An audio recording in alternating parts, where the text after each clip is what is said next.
Good afternoon and welcome to Virtual Student Services for all adult education learners.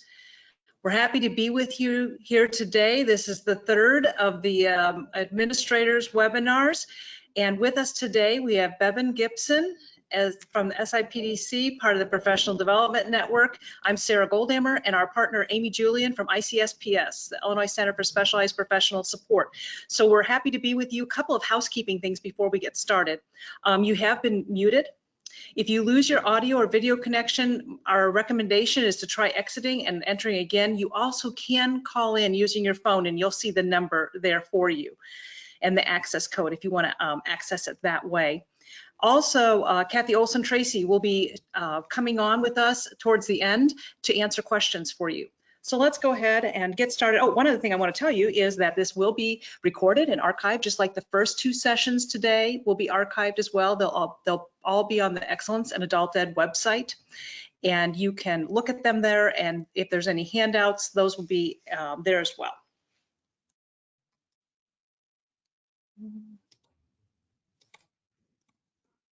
Okay. So virtual student services become a critical factor in student satisfaction and retention.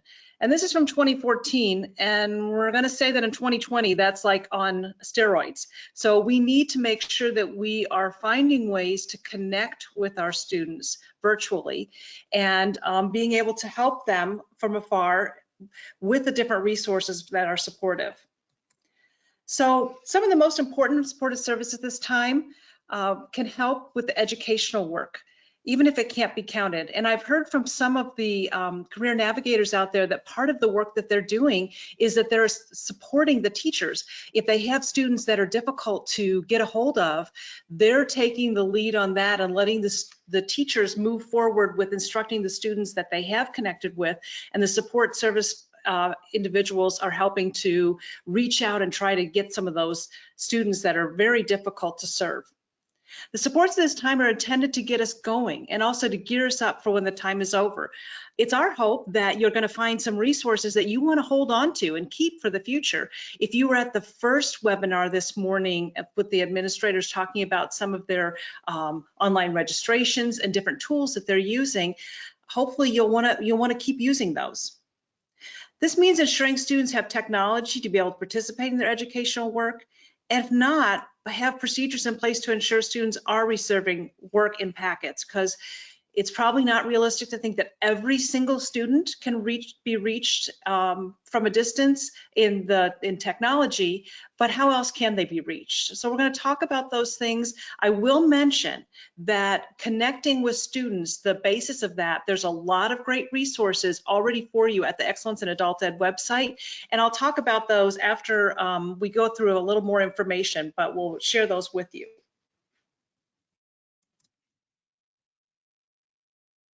So as we're looking at providing support services online, you need to first kind of think about how you handle things in your traditional programs. So how do you handle inquiry, enrollment? How do you address orientation? Do you have tutoring centers? Do you use tutors from the Secretary of State? Do you have special events or guest speakers? Do you have career advising and job fairs? And what do your special events look like family reading nights and any other support services that you have? You want to ensure that you are addressing these things in this new format online as well. So I put a few of these in here because we want you to start thinking about what you do traditionally and how you can start putting that at a distance and still offer those support services for those students. Okay. So think about what students need. At this point and moving forward at a distance, they need to be able to find out what classes you offer. They really need to talk to a real person about your program. And they need to have someone to talk to about whether or not what they're interested in is a good fit for them. And so we're going to go ahead and some of the strategies that you can use to actually address these needs that the students have are to have a great website. I know that a lot of the college programs have websites. I know SIU has a website that we actually tag ours onto. So your programs probably also have the same thing. So you need to have a great website that not only gives them complete information about all your programs that you have and all that you provide, but it needs to also talk about the process that they need to go through to enroll. So if you've got students who are not coming to an on-site location, how are they going to be accessing the information? They're going to go to your websites and they're going to look. They need information about how to enroll in those classes. Also, what's expected of them in your program. The expectations are a lot that they need to look to see what's expected of them. You need to make sure you have contact information that is on your website that is very easy to find and very clear, with phone numbers and names of a real person, that when they call that person, that individual is going to make a connection with that student from the get-go. And you could use Zoom or Google Hangouts or GoToMeeting to provide them with that initial support and coaching that they so are going to need. Okay. So how do you provide support services from a distance?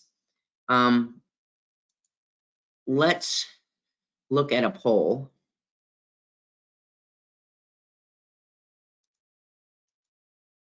What we're going to do is we're going to ask you a polling question. Here you go. And I'm going to launch that and go ahead and respond to the poll. Okay. How many of your programs have the following in place now? Do you have online registration, online orientation, online tutoring for students? Just go ahead and select all that apply, and we will tally that up here in just a minute. We're going to give you about 30 seconds to answer, so about another 15 seconds. Again, please check all that apply, and then we'll share the results. Yep, they're answering.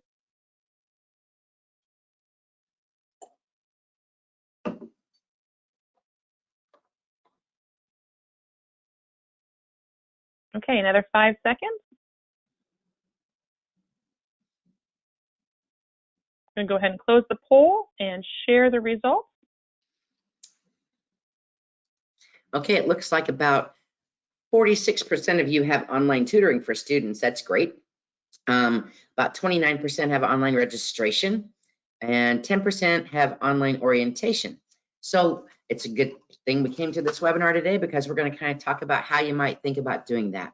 So you would close that poll out. We're going to look at how you provide services from a distance. We're going to look at registration, orientation, online tutoring, and some special events. The career navigators also play a significant role in providing support services. And just a plug, there will be a webinar for career navigators on providing support services at a distance on Thursday of this week from 12:30 until 1:30. So if you have your career navigator and they're not registered, just a plug that you might want to let them in on that idea. Okay. Evan, if I could just interject that there's a couple of people who've mentioned that they wanted the answer no, none of these. So it's good that we can talk about, and some of the people who have indicated that they have these in place, at some point, I know Bevan's going to allow you to talk about that so they can share how they're doing that. Okay. So let's look at registration. Next. And intake at a distance can be done by phone, because not all students, as we kind of alluded to at the beginning here, not all students have access to computers or iPads or anything like that. So it can be done by phone or by email. It can be done through Zoom or FaceTime or any other means that fit to that student. Our top priority at this time is it's very important to remember that right now during this time, because it is such a different time, and we've all been kind of thrown into this, including our students, that providing educational services to eligible students is our top priority.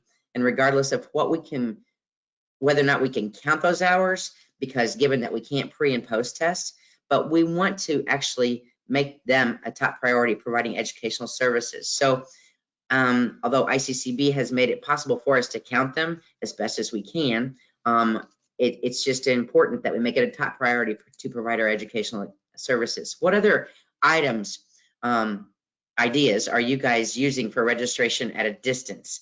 If you would be willing to share, you could please raise your hand. What kinds of things are being offered for offering registration at a distance? Sarah, when you see a hand up, you can just call on them, or if they put it in the question box. Christina Hutchinson, you're unmuted. Go ahead and share. Yeah, we have been doing phone interviews. We're still getting referrals from the GED testing site, and people have just stumbled across our website or whatever. So our career navigator, or service coordinator as we call her, has been just trying to reach out to them and find out the basic information. Like you said, even though we can't enter them into DAISY, we are still trying to get them connected to some sort of learning platform or packets so that they will stay involved. So the phone interview, but we are in the process of creating forms for online registration and get them out where we can get them. And then we'll be able to continue this use with, you know, partners and everything after the virus has left. Thank you. Anyone else? Sarah?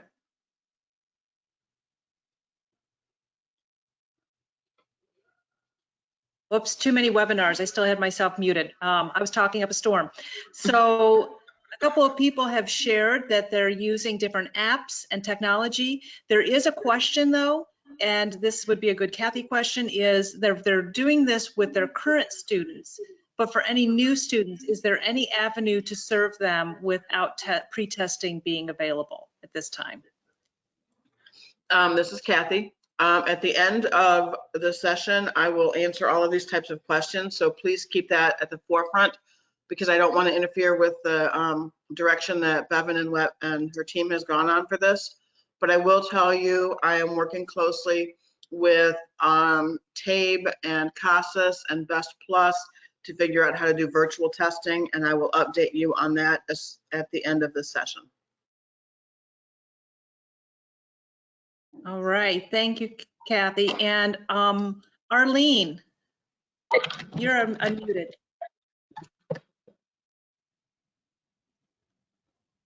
Arlene, are you there? Oh, yeah.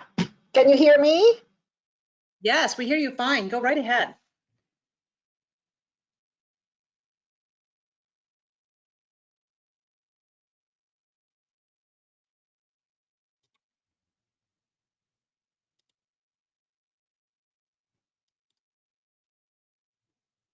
Arlene, I think you muted yourself.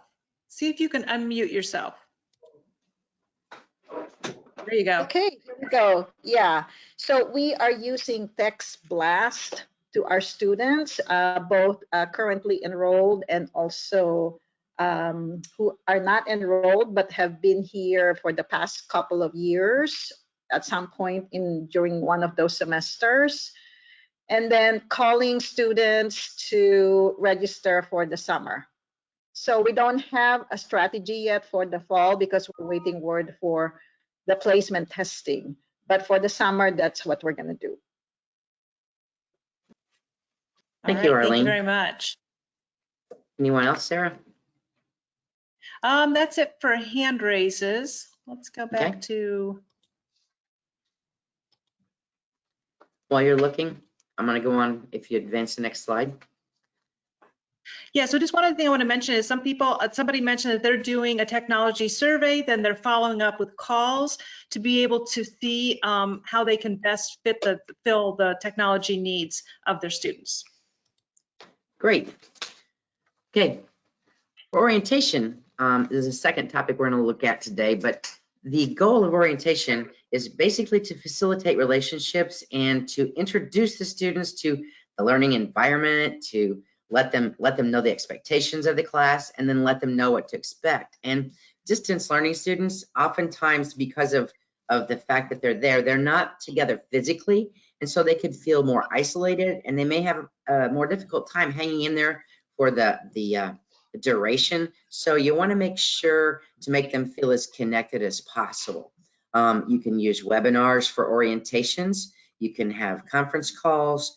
You can do Zoom so that they actually see a person, and any other way that you could possibly do that. Because I think that trying to do things at a distance, oftentimes, you know, our students have a difficult enough time hanging in there sometimes, just coming to class. And when they're not actually seeing someone and they're not feeling a part of it, I think distance learning, they feel like they're not part of the class. They're not part of what's going on. I know that my grandson even said, I miss my classmates. And our students are much the same way. They miss the interaction with each other. They miss the interaction of what's going on in the class. So we've got to try to make it, even though it's done. I mean, someone said this morning in the webinar, they said, this is really kind of different doing this with nobody, talking to no one. And yes, it is. When we started first doing webinars, I kind of had a difficult time with it as well. Our students are going to have a difficult time with it. We've got to make them feel as connected as possible. So go ahead, Sarah. So online tutoring is a critical, very critical in helping them be successful in distance learning. And those who work with tutors in the classroom, I saw somebody said that they actually have online tutoring available. Several people did, maybe even more so, that the tutoring becomes more important online. And you'll need to be sure to address how they're going to interact with their tutors via Zoom or via Google Hangouts or whatever. But you also need to connect with the tutors. As the administrator, you need to connect the tutors with, or have the instructors connect to the tutors to see that the tutors know what they're expected to do, and also to make sure that they have the technology skills that are needed to connect with the students. Because if they don't have the technology skills to connect with the students, they need to participate in some professional development that's offered by the PDN, maybe on using how to use Zoom, how to use some of that technology that may not be as familiar to them. And I personally don't know what the Secretary of State's office is doing to work with their tutors to help them at this time, but we know that, you know, we've had a lot of things. We got a lot of ducks to get in a row. I know you guys have had a lot of ducks to get in a row. That's a very Southern Illinois expression, by the way. But during this past month, that's happening. But you need to think about tutoring and what changes that you can or need to make at this time with your tutors, connecting with the students, connecting the tutors with the instructors, so that they can actually keep that going and helping those students be successful at distance learning. So go ahead, Sarah. So the special events, you know, I kind of remember my students always liked the special events. They liked whenever we had reading nights. We liked when we had field trips. They liked when we had just special things going on. You can use live streaming for special events. It helps them actually, they don't have to get there someplace. They don't have to worry about work. They don't have to worry about childcare. They don't have to worry about distance. You could live stream it. I know that as an example, our church services have been live streamed on Facebook as well as on YouTube. And you could do that. You could connect your students to virtual tours for field trips and connect them that way. But the live streaming, they could watch it while it's happening, or else it's saved and they could watch it at any time. I know we had an Easter sunrise service yesterday morning, and I was not getting up at Sunday morning, and I was not getting up at 6:15. So I watched Easter sunrise service at like 9. So anyway, that makes it so that they can participate in those special events and observe what's going on and actually be there, but not necessarily have to sit down and interact, but they can and do all the like buttons and all of the heart buttons and everything else, so that they know that they're interacting with their peers as they're going through that. So Amy?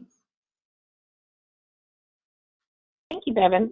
I want to start off with a little poll to see where we are with our other support services that we offer. So really quickly here. What do you think is your student's biggest barrier to success as of today? And please check all that apply. Is it access or proficiency with technology? Is it health issues, physical and emotional needs, financial needs, employment?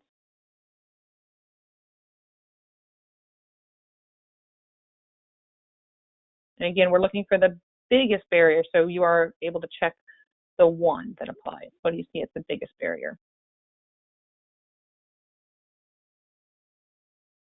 I'll give you another 15 seconds. Lots of reports are coming in.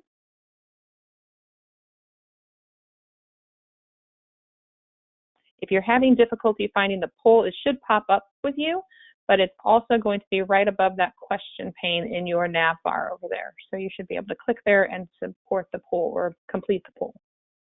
Give you another 5 seconds. All right, let's close the poll and look at what we.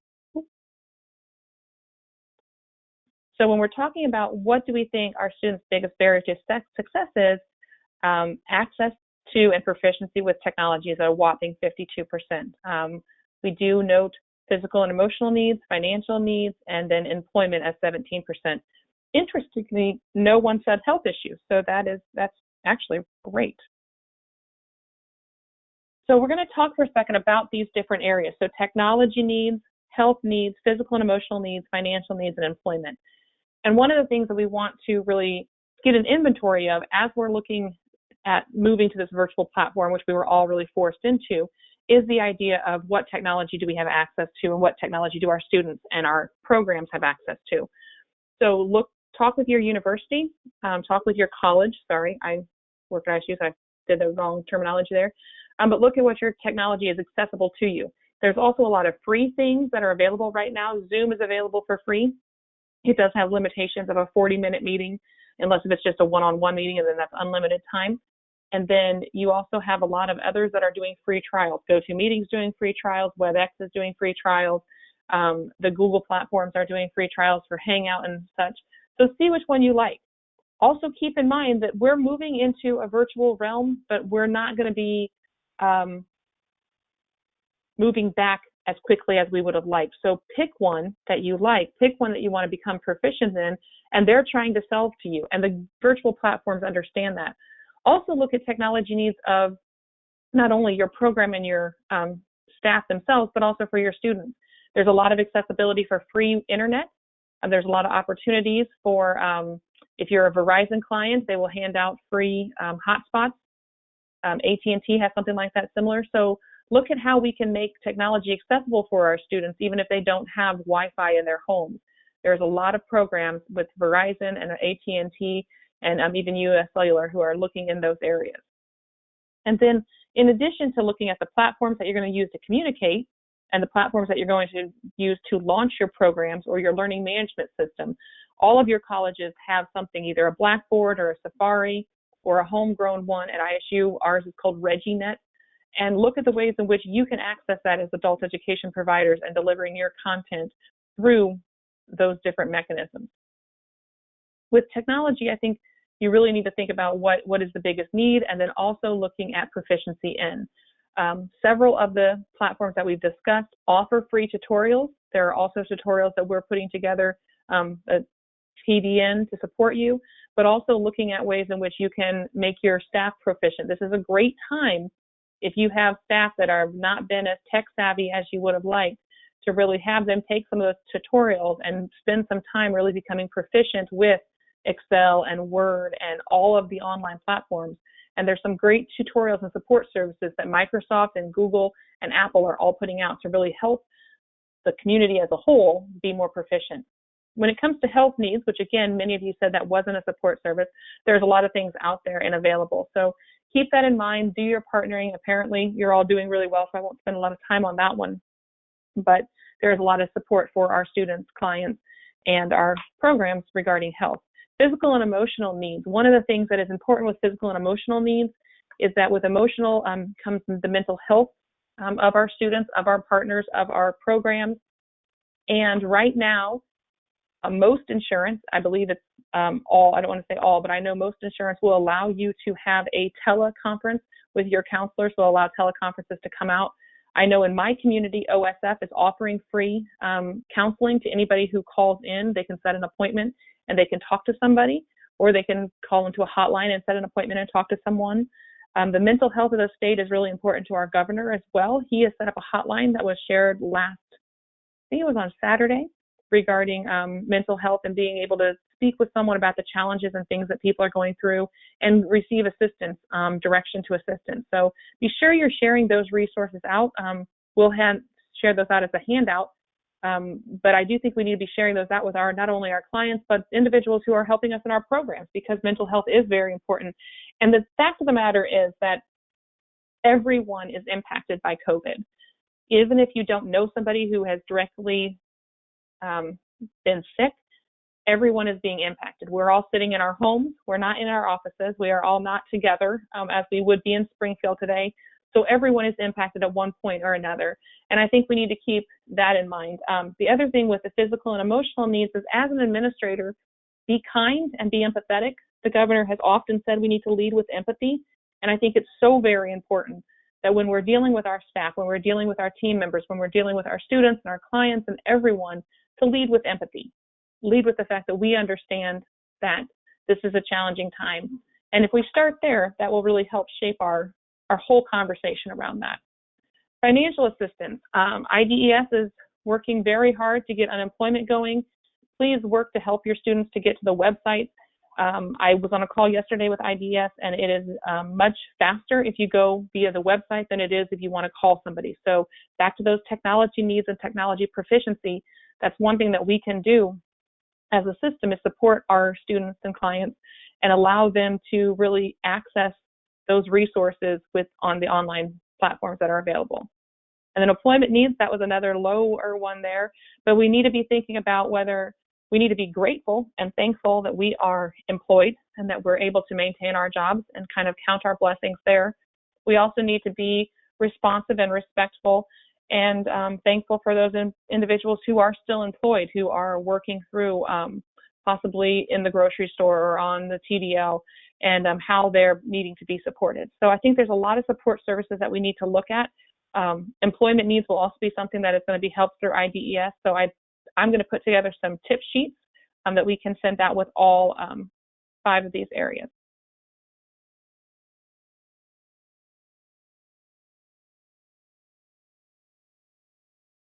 Right, thank you, Amy. So just to give you an idea of some resources that are available for you, hopefully you've been to the Transitions blog. It's been around for quite a while. It has resources for you.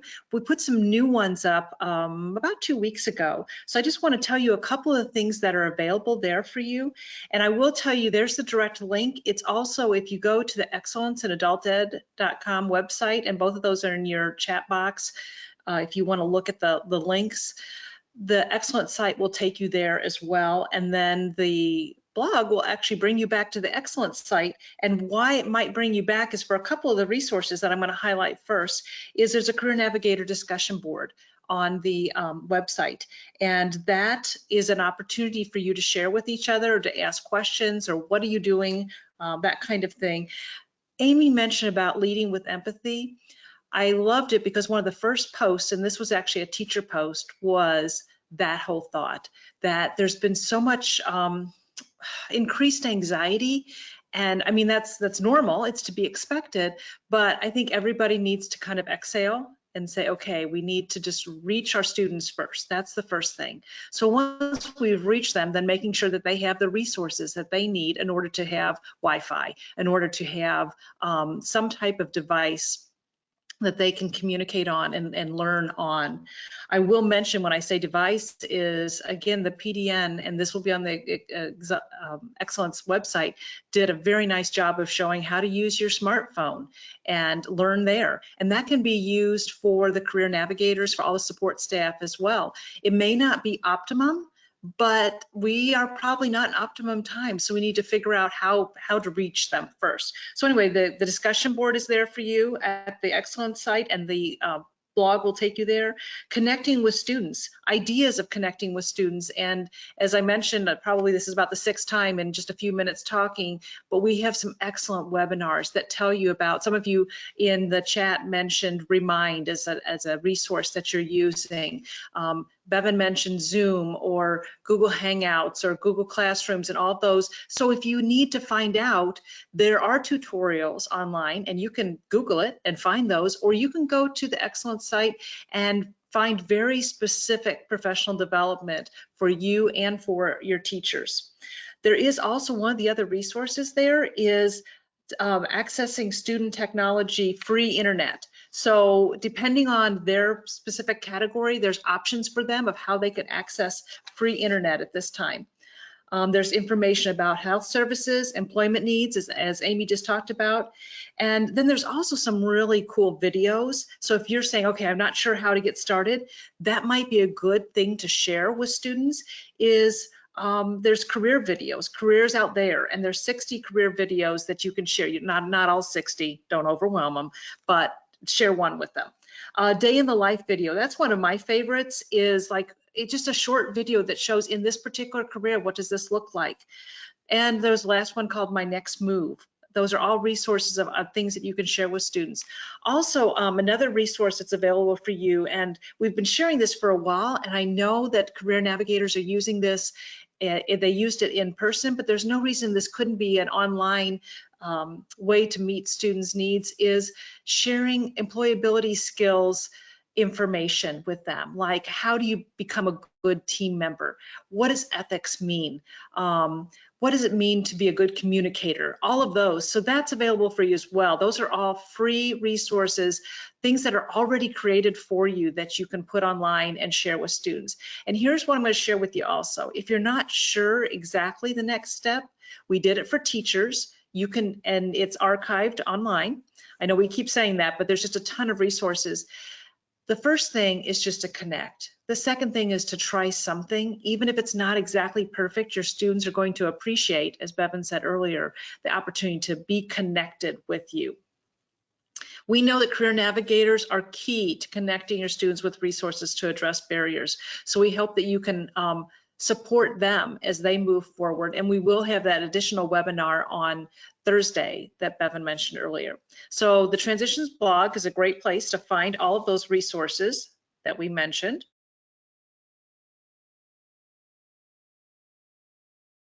So let's go back. We've addressed some questions and some things. So some of you, as when Bevan was asking what you're doing, there were some folks who shared, and it was very nice that you were able to share.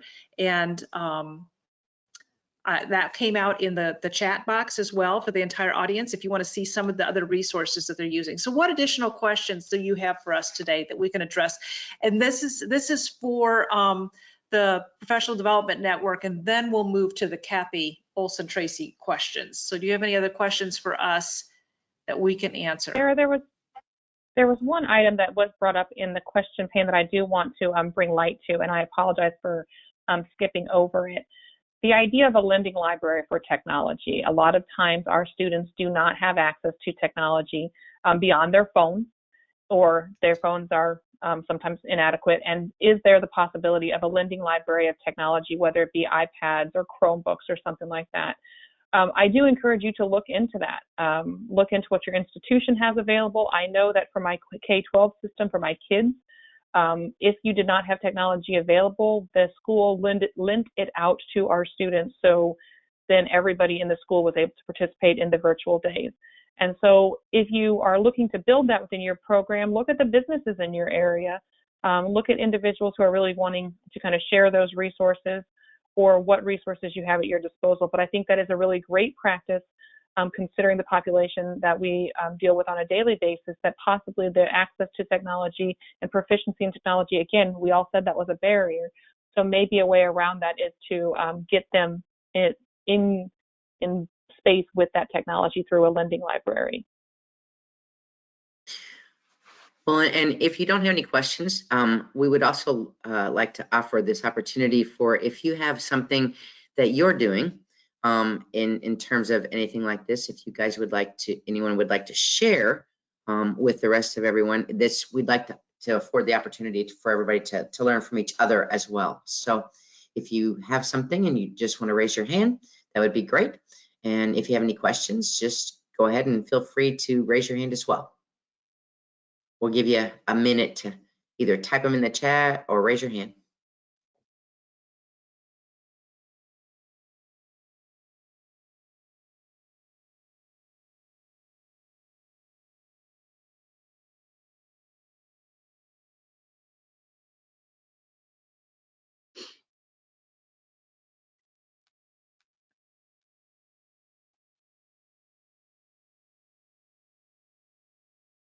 Okay, it looks like we've pretty much covered everything, and I didn't see anything. Sarah, did you? Okay, Bevan, we have one person with a hand up. okay. I'm sorry. Let me get back to that.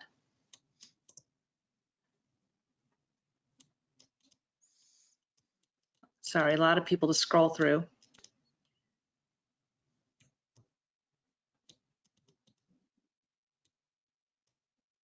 So I think that they put it down. So that was a false alarm. Okay. You know, oh no, here. Okay, Lilia, do you have something to share with us?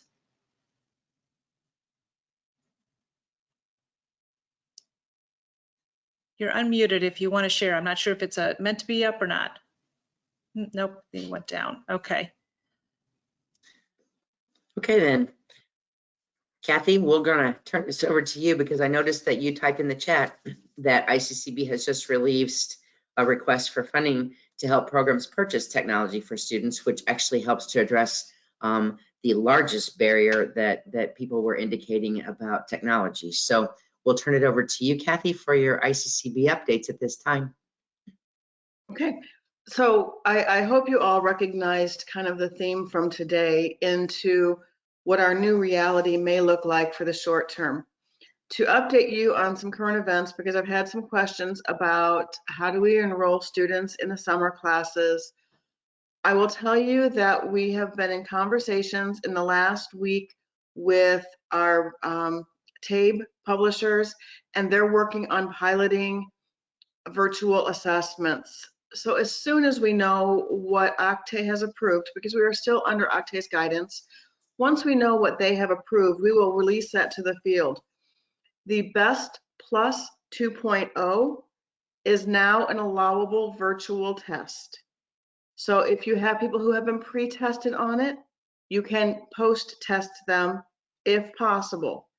You can also bring in new students if they are using the BEST Plus 2.0. So there are things that we're trying to move forward with. Recently, many of you are aware that we just sent an email out to the field indicating that we have suspended the 45% generation that is required.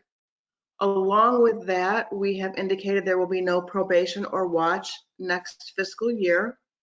We will work with programs that were struggling in the first half of the year before COVID-19 as identified in their data in DAISY, and we will work with them to assign some professional development that will help them in the upcoming year, but we will not be doing any probation or watch.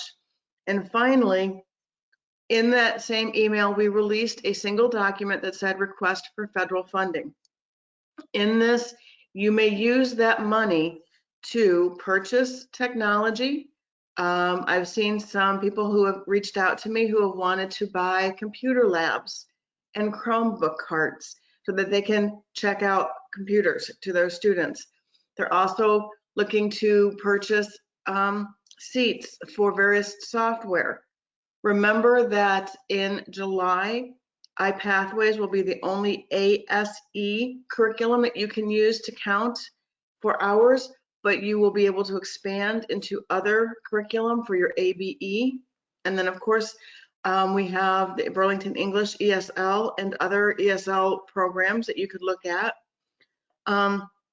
We're seeing people who are buying those jetpacks for computer internet access to check out. So we're also looking at people who want to purchase the consumable books for people who have limited internet and they want to have pen and paper. So somebody in the conversation indicated that they had bought like a text blast package. And so these are things that would be allowable expenses. So there's a very short turnaround time. The process is to just give us the federal request for payment document with the amount that you're requesting. And then we will be able to see how much money is being requested. We'll allocate the money and ask you to do a budget narrative, very quick and painless. And then we'll get the money out as quickly as possible. So I'm going to be done with my updates. I want to thank you guys for participating like this and for our team putting everything together in such a rapid way when we had to adapt everything to a virtual world. And I will take a few minutes to answer some questions that you may have, and we'll try to get as many of them answered as possible. I realize there are several hundred people on this, so we may not get to all of them, and we will try, but the question log will be captured, and I will work on an FAQ based off of that question log. So I've got about 15 minutes if you have some questions for me. Kathy, I had one that was on here from earlier that they said they have some students with low tech skills who have tried to apply for unemployment on the website and they couldn't complete it because it was too complicated, and wanting to know if we know of any tutorials or resources. What I will do is we can check with IDES and see if they have some suggestions for that, and we can send it out to this list of people that are attending today. Okay, that's wonderful. I think Bevan does so much, Bevan's side of the house does so much work with all of our IDES partners that I would have been deferring that question to her anyway. So thank you for trying to find something, Bevan. Mm-hmm. Kathy, it looks like there's some other questions. Let's see. And can we use our current federal money without 45% generation to purchase computers, materials, et cetera, to support our current programming? Yes, you can. I'm going because we have waived that 45% requirement. One of the key things that I will ask you to do before you do any kind of suspension or any kind of funding change is to contact Jane Black to make sure we have everything correct. I don't want anybody caught off guard at the end of the year, but I will tell you, yes, we will allow as many of the expenses as we're allowed to process through. Those would be allowable expenses because, yes. Thanks. And also a request was, could you please repeat the post-testing possibility with BEST? And is there a place where ABE online curricula that will count is listed? Okay, so BEST Plus 2.0 just released in the last several days that they were going to allow virtual testing through web-based testing. You can probably connect through Zoom, Google Hangouts, or whatever the optimal choice is. We just got word, I think it was either Friday or early this week, that Octave approved that as a way to count post-testing officially in our data collection.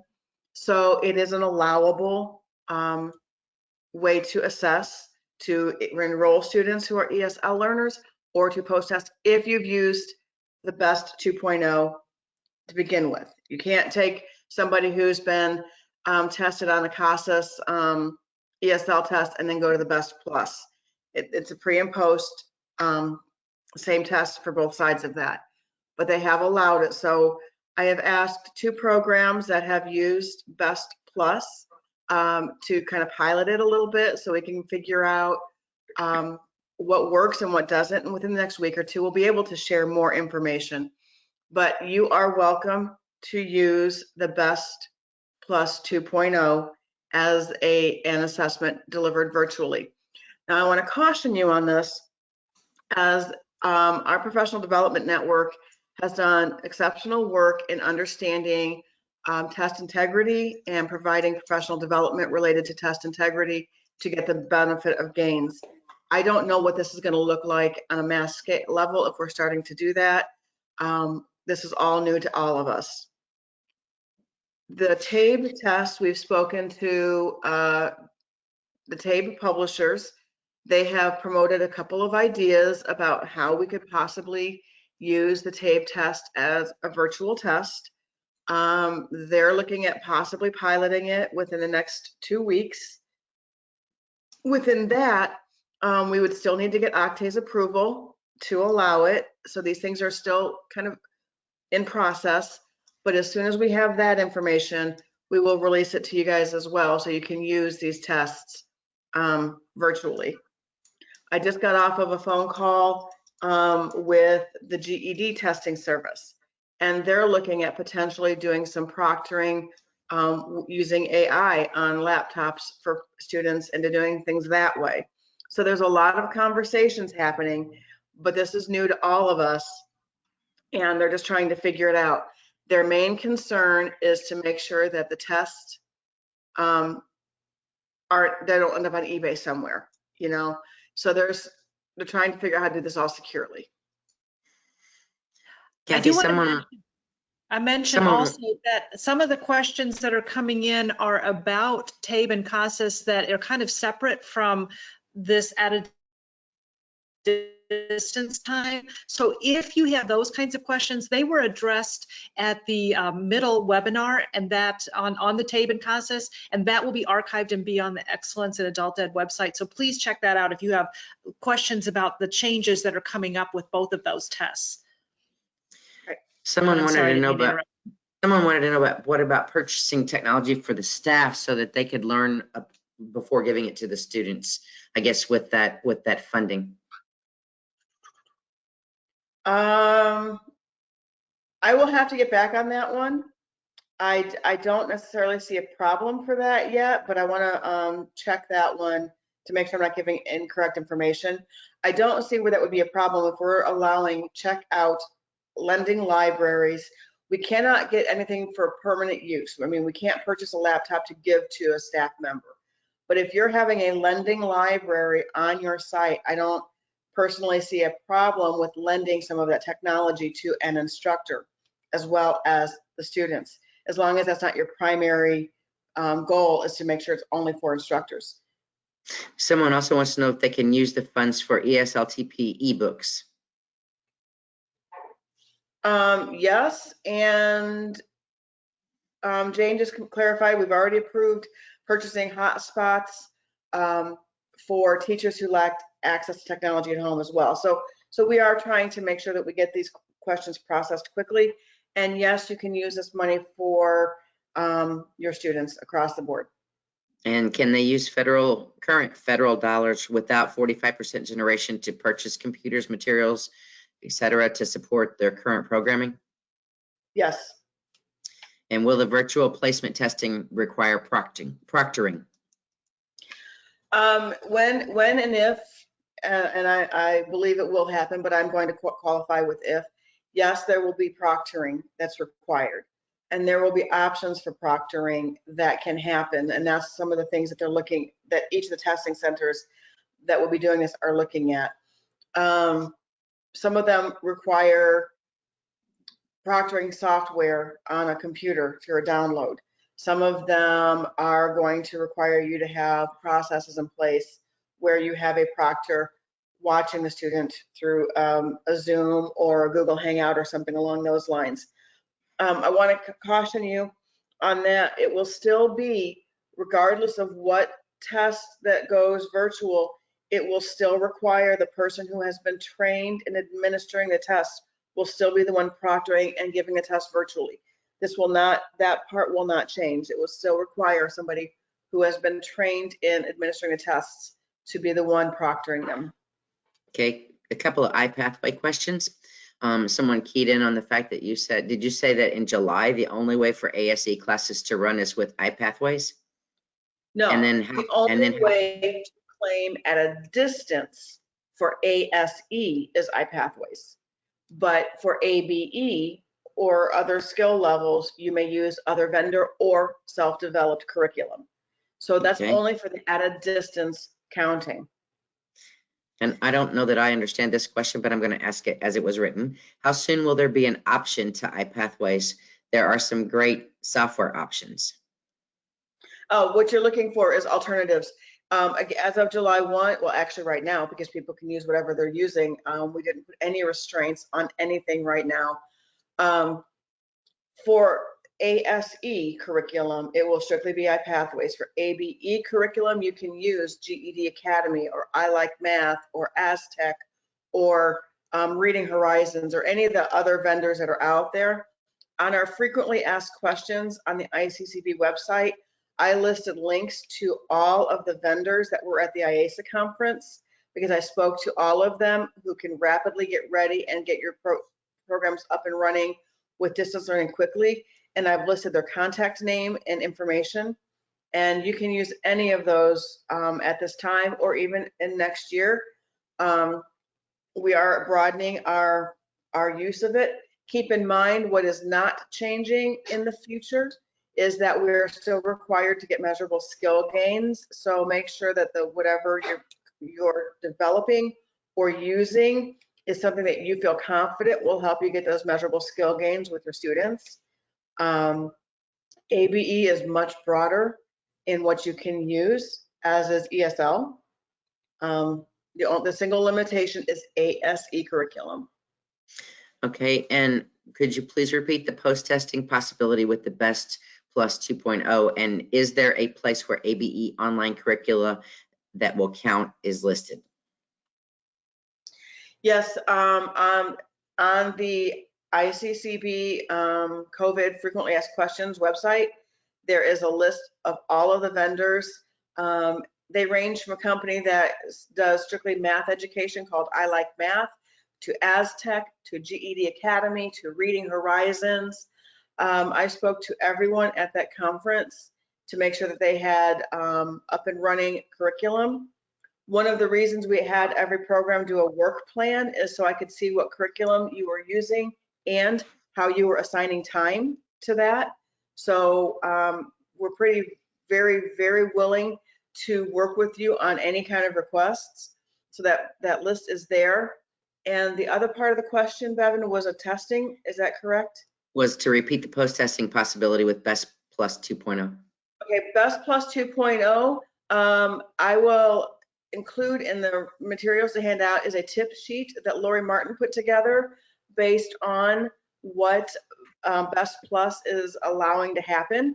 I would ask that you contact the ALRC on that one. Keep in mind, please, that this is as new to them as it is to us, because virtual testing is a brand new world for all of us.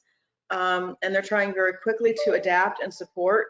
So contact the ALRC if you use the BEST Plus 2.0, and they can get you that tip sheet and we can work with you. Okay, what are we doing for students incarcerated and do not have access to computer or internet? So if you're that money that we've just released, I would encourage you to purchase some of the consumable workbooks that you can get so that individuals can use that in their housing units. And that's kind of where I would work with some of that. There are also a possibility, and if you want to talk to us privately or offline with this, there are tablet companies. I can think of Edovo as one of them that actually provides tablets and connection to resources. And you could possibly, and I'm not promoting one over the other. I can't do that. This is the one that just came to my brain at the time. But you could possibly get some of those for your facilities to provide some of this content on some of the tablets. So there are opportunities to do that. So there are ways to make all of these things kind of connect. Will the spring work plan apply to summer classes too? Yes, I'm not going to make anybody do that again. I just needed to get a handle on what people are using and what they're doing and how they're tracking time. My thought process is once you have processes in place, you will apply those processes across the board. So nobody will have to do that again. Okay, does the 45% generation change mean that grants do not have to be generated at 100% for the fourth quarter submission? Please repeat that. Does the 45% generation change mean that grants do not have to be generated at 100% for the fourth quarter submission? Yes. Okay. And then someone said they heard that the TABE Academy and GED Academy have made their programs 503 compliant and have aligned their program to the Illinois content standards. Will these programs be considered for online instruction in the future? You can use those now. As I'm saying, you can use other curriculums, all for the ABE level once it gets to the ASE. And there are some reasons for that we're coming through. So I've worked with the GED Academy staff. I want to caution the comment where they have aligned their curriculum to Illinois content standards. What has happened in the world before COVID-19, when we were talking about expanding curricular choices to include other options, the plan was to have all of these vendors show us the alignment with their content to the Illinois content standards and then go through a formal process of approval. COVID-19 changed our timeline and changed our priorities a bit. So what they did was they looked at their existing content and then said, this content is aligned with this college and career readiness standard, so it touches on the Illinois content standards. So there is a loose alignment with that content. It will allow you to use that content as you see fit for your ABE students. And I think it will help what you want to do with that. But again, I would caution you from jumping full force into a whole new curriculum. Start slow and move your students in there, because while we are expanding our use of distance learning, I can't stress enough that when we get back to our normal world, and we will get back to a new normal, we will still have to get those measurable skill gains accounted for. So just think of what you're going to use and how you want to provide the instruction for it. So should we not enroll new students in summer session, which starts May 25th, since we cannot administer the TABE and the CASAS? At this point, since there's no way to pre-test, there would be no way to get them enrolled. But I will tell you that we are working very hard to figure out a way to get that pre-testing. And I hope to have updates by the end of next week about possibilities. Now, the possibilities are not equitable.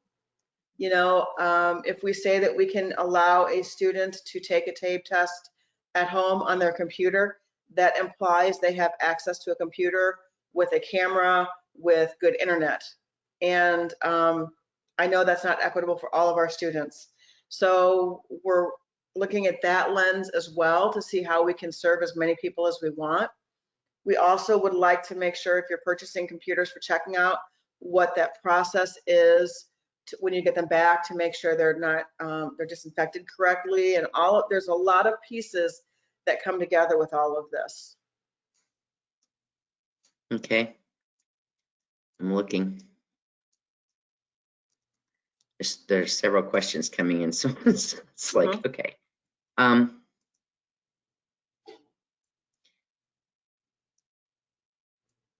Someone said it'd be helpful to have a meeting like this, like once a week or once on a regular basis. So. And I do want to clarify, because I just got an email. You can schedule an appointment with me to talk through any program specific questions you have. I think the entire state now has my cell phone number, and you're all using it very well.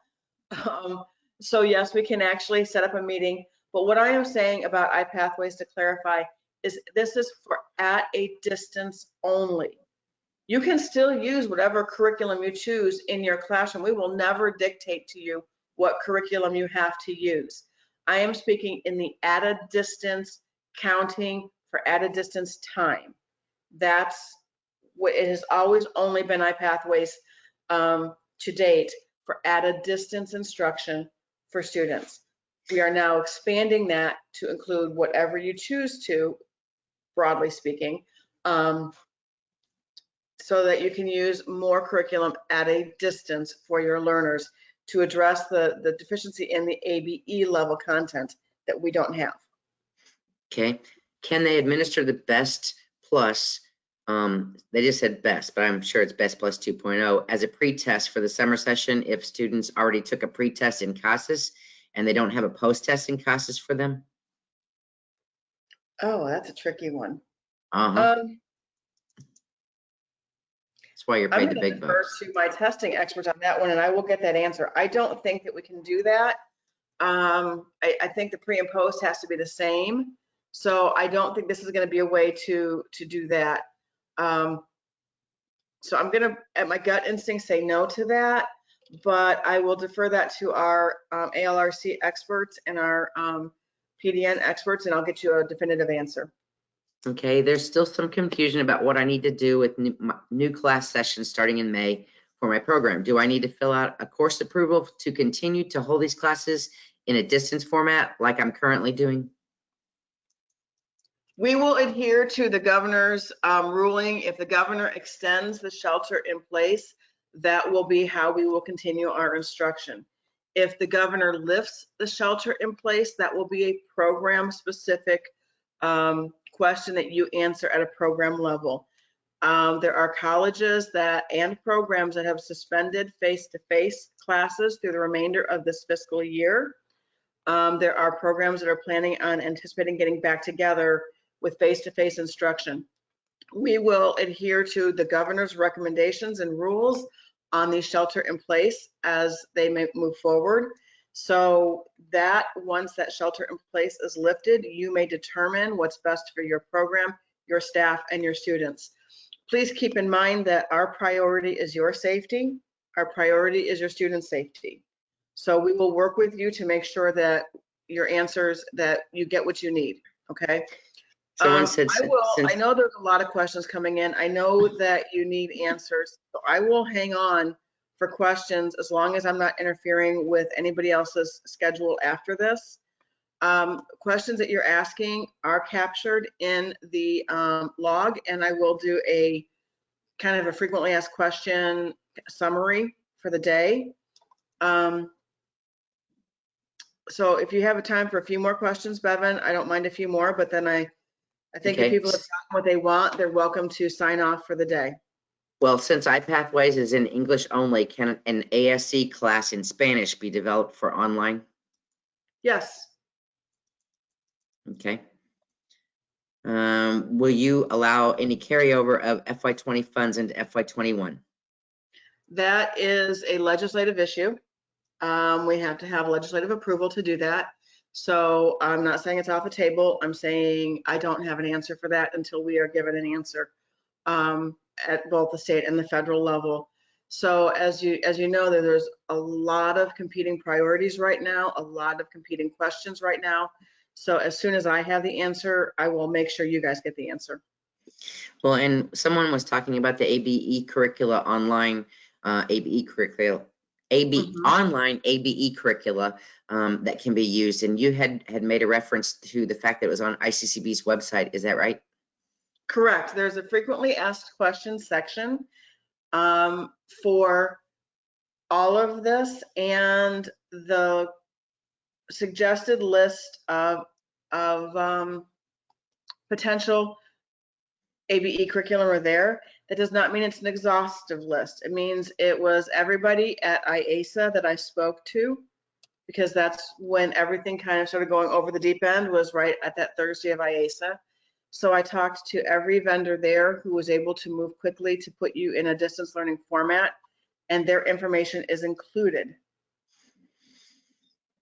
Okay. Is there a chance the pretest requirement might be waived to enroll new students in this fiscal year as well as the next?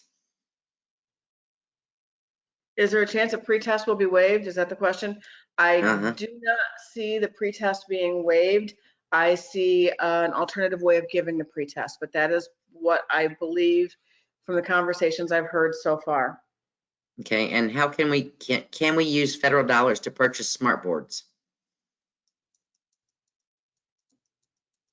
Can you use federal dollars to provide a smart board for your classroom instruction? To purchase smart boards.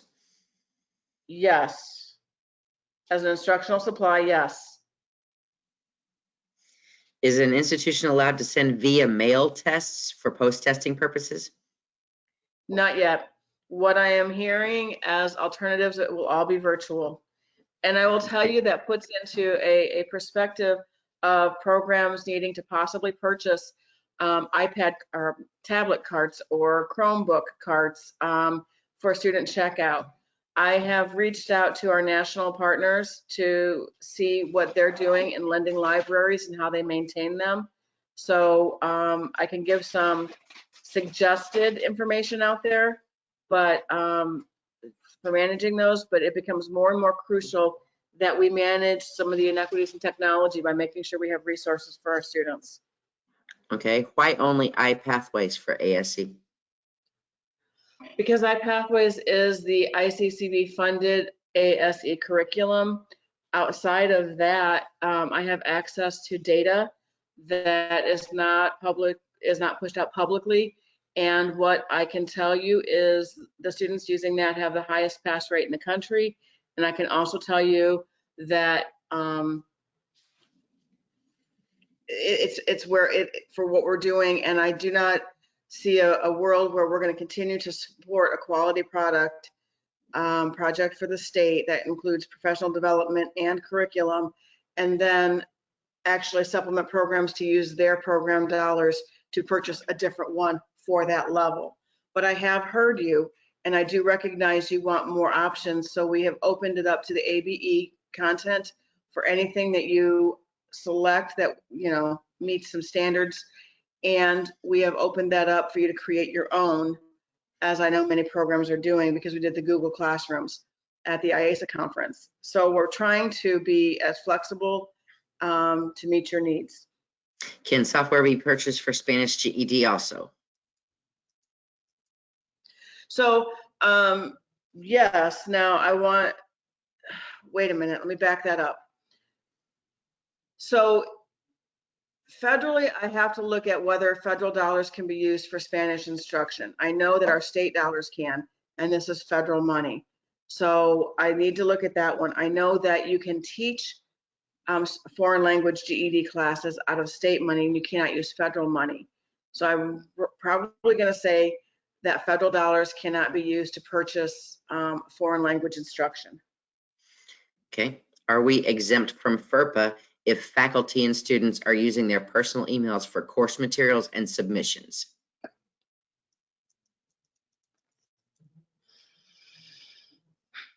I don't ever want to tell anybody they're exempt from FERPA. So I will defer that to your college rules. I'm sure the colleges each have rules on how communication should be handled.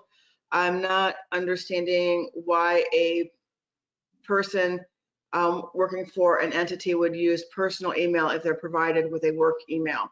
So I would encourage all communications from the student to be handled through a work email to avoid any potential future problems. Okay, there's a couple of clarification questions. I want to clarify, we do not need to reach 100% generation for fourth quarter. Correct.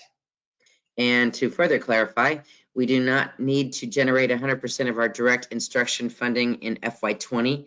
If we do, oh, it went away. If we, people are asking so many questions, it keeps shifting down. Yeah, that's Sorry. Say what? okay. You know what? Here's what I think I'm going to do. Correct on the generation, where we have waived the generation. That's the reason that those letters went out to programs to have their CEOs, presidents, or upper leadership sign, is because we are waiving something that's written into your contract. So that's the rationale for that. It is waived for this year.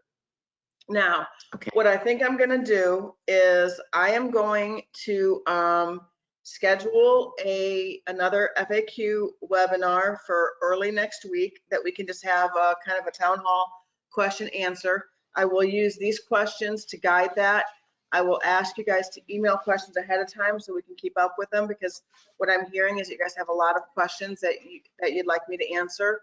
So just by a raise of hands, Sarah, if you can tell me if you get that, would that be more helpful to you guys if I just scheduled a webinar where we just did a FAQ like this? And I was able to. You could take these questions that were already on here and see what ones you didn't address and use some of them too. Correct. And if that's something that you guys want, I will have it scheduled for early next week. If that's so, just go up by raise a hand. Sarah, are we getting any hands up? Yeah. Yes, lots of hands. Okay, then consider it done. I think I that's a will winner. schedule another webinar for early next week. I will answer these questions. I will give you an email contact ahead of time, so you can email your questions in so I can make sure I answer those directly. And then I will include these questions as kind of the foundation of what you need to have. So that would be great. Now I will hold on for just a couple more questions, but I want to kind of steer away from the kind of ones I've already answered a little bit. And if there's anything different out there, Let me see if I can hit on that. It's not easy. They all said thank you for that, for having the webinar. Okay. I will get that put together. I'll schedule it for next week and we'll do that. Okay. Someone said, And remember, you can contact. Go ahead. Someone said for any classes starting now, Kathy had said that they have to be open as distance classes. However, our only option is iPathways. What do we do for ESL, ABE, Spanish GED classes in DAISY? I want to clarify. You're only for counting distance learning hours for ASE instruction, adult secondary education, that high school equivalency prep instruction is iPathways. For ABE, you can use GED Academy, Reading Horizons, I Like Math, Aztec. I'm trying to think off the top of my head, all the ones that are on that FAQ list that I will get out. You can use any of those. For ESL, you can use Burlington English, and I don't know what the other ESL options are available. I'm not recommending one over the other. I'm simply saying there are many options that you can use for all those other choices, okay? So you may use, let's just say you want to use GED Academy, and you've got a student coming in at 3rd grade, and you work them all the way through that, and they get to a 9th grade HSE curriculum. You transition them into an iPathways curriculum. If you want to use Aztec or Reading Horizon, you just move them through until they get ready for that HSE curriculum. Those are the options. You can create your own. I'm working with programs who went to the Google Classroom, and they're putting their own curriculums together for their bridging courses and their support courses for their IET. And they're doing a lot of work on that. You have a lot of room to move through this. And if you have questions, like I said, email Nora. She'll put you on my calendar and we will talk through your questions. Okay, then one more question, and then I think probably you want to take the rest of these. There are some of them very similar. So is ICCB working on an online career pathways option?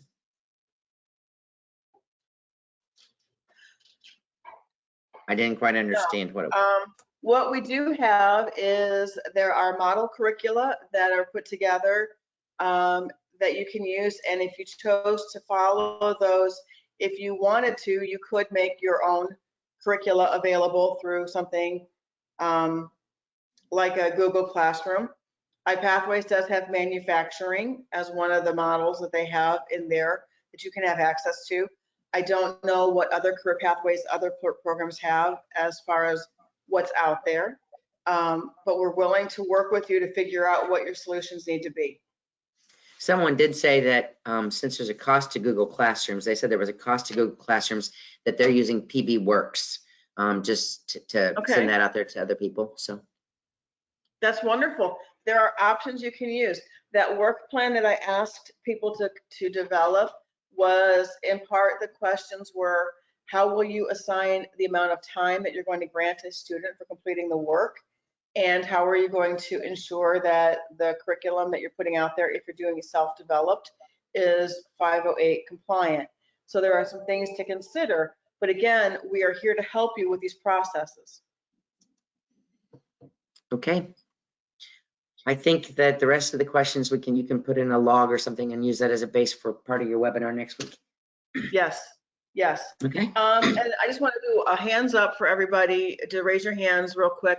I know that this was the most unusual format that we've had for our admin meeting today, but I would, the continuation of this, I'm wondering if you guys prefer the face-to-face meetings versus a day-long webinar for this particular meeting. So if you prefer the full-day webinar, can you raise your hand?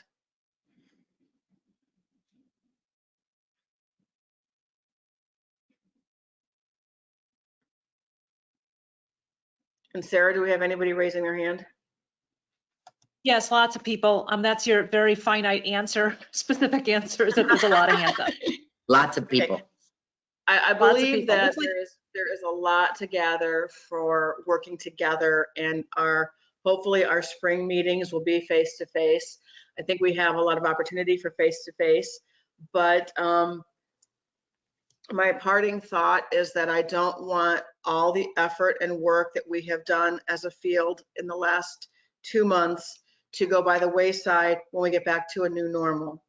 So this work that you're putting into in supporting students online and distance learning and remote education, I want to be able to hold on to some of that next year as we continue to serve more students. So And to add to that, Kathy, I think the new normal will include a lot of replacement of face-to-face meetings with things like this. I absolutely believe that you're right in our new normal. I believe that you're absolutely correct. It'll wanna save a thank lot our- of travel time and travel money too. Absolutely. So I want to thank you guys for your time. Just remember, there's a very short window of time to fill out that federal request. So please make sure we have that so that we can see how much people are asking and how compared to how much we have to give away. So please, please, please make sure I get that. We do want you to have resources available. Thank you. Thank you all. Have a good rest of your day. Your webinar free.